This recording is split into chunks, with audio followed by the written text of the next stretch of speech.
So this is part 2 of the lesson for the Mike Posner song Cooler Than Me.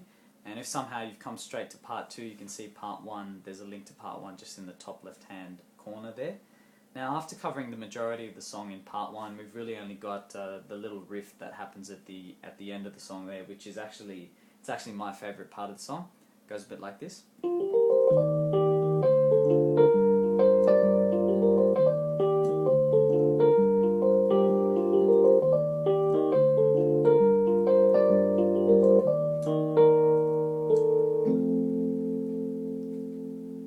That's really just one way of doing it, and essentially on the left hand I'm using the exact same chord progression that we went through in part 1, which is the E flat, the D and the G 3 times over, and then at the end E flat, and I'm playing an F chord, F, A, C with C bass. If you beginners haven't done that stretch before, it's probably useful to start now. So let's go through the riff here then in the right hand. Pretty straightforward. We need to center our hands on a B flat chord, which is F, B flat, D. You're going to put your first finger on the G, and then you're just sort of ascending that.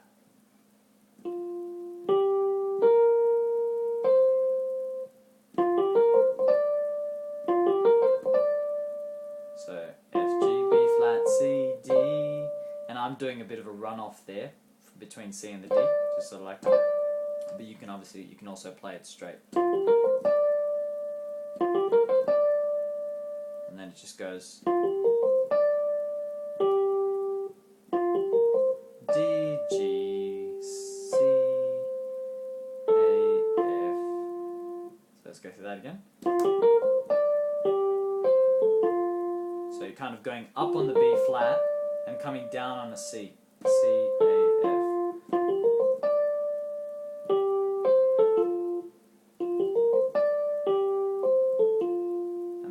B flat, C. So let's go through that again.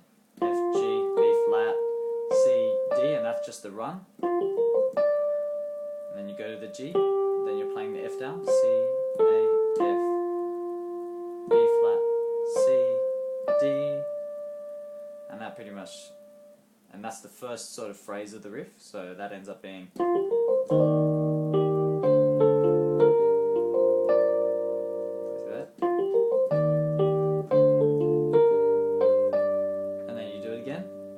but there's a little bit of a difference there at the end. So instead of going up, so at the end of the riff, instead of going, you're just going B flat, C, G. So.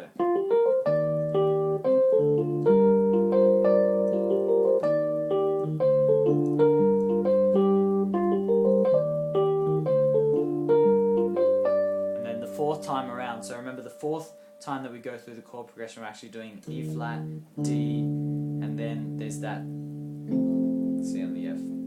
And for that part, it's so that's the third time around, let's say, and then it goes. So you're holding the E flat. So you're doing the same run.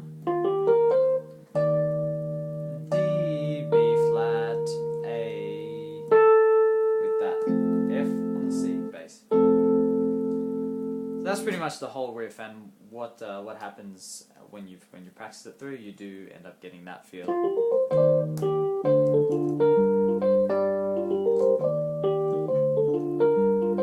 Which we saw at the beginning.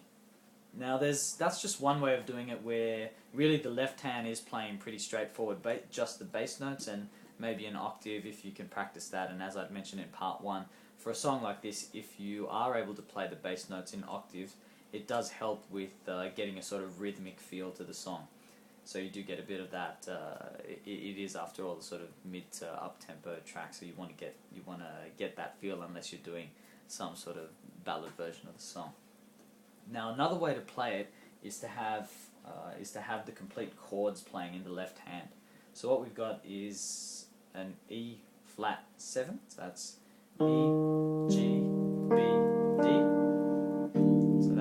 That's the whole E flat, and then when you add the 7th, you're adding the D. And then you go go down to the D minor 7, which is D, F, A, C. So again, you're playing just a normal D minor. You add the 7th, which is a C, because the 8th is a D. And then you're going to the G minor 7. So this is just the same chord progression that pretty much runs throughout the whole song, but we're just playing the full chords now in the left hand. And with the G minor 7, just to minimize hand movement, we're going to play it with the 5th inversion. So what that means is that we're actually using the 5th note of the G minor 7, which is, so if you play a normal G minor, the 5th note, the 5th is the D.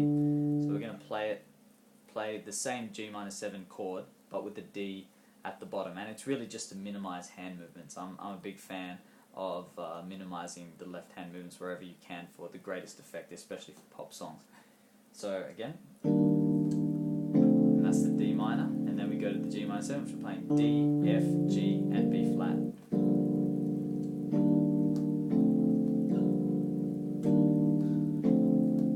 So you get that sound, and then of course at the end you're just playing E flat, and then that same F with the C bass that we had before. So E flat, G, B flat, D, and then F, A, C with a C in the bass. And then what you get with that, you get a totally different sound, not totally different, but a slightly different sound when you play the riff. So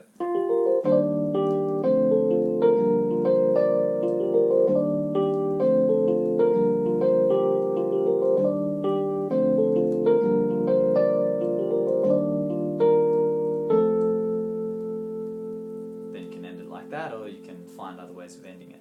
But that's pretty much the riff that ends off the song, and which also ends our lesson for Cooler Than Me.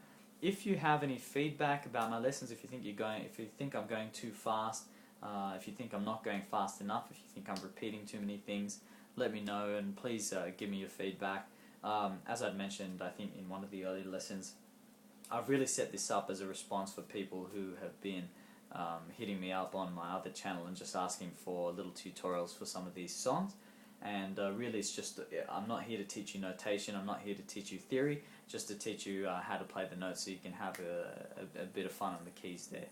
And please let me know if you have any other songs. Happy to take your requests and happy to put those lessons up. Thanks very much.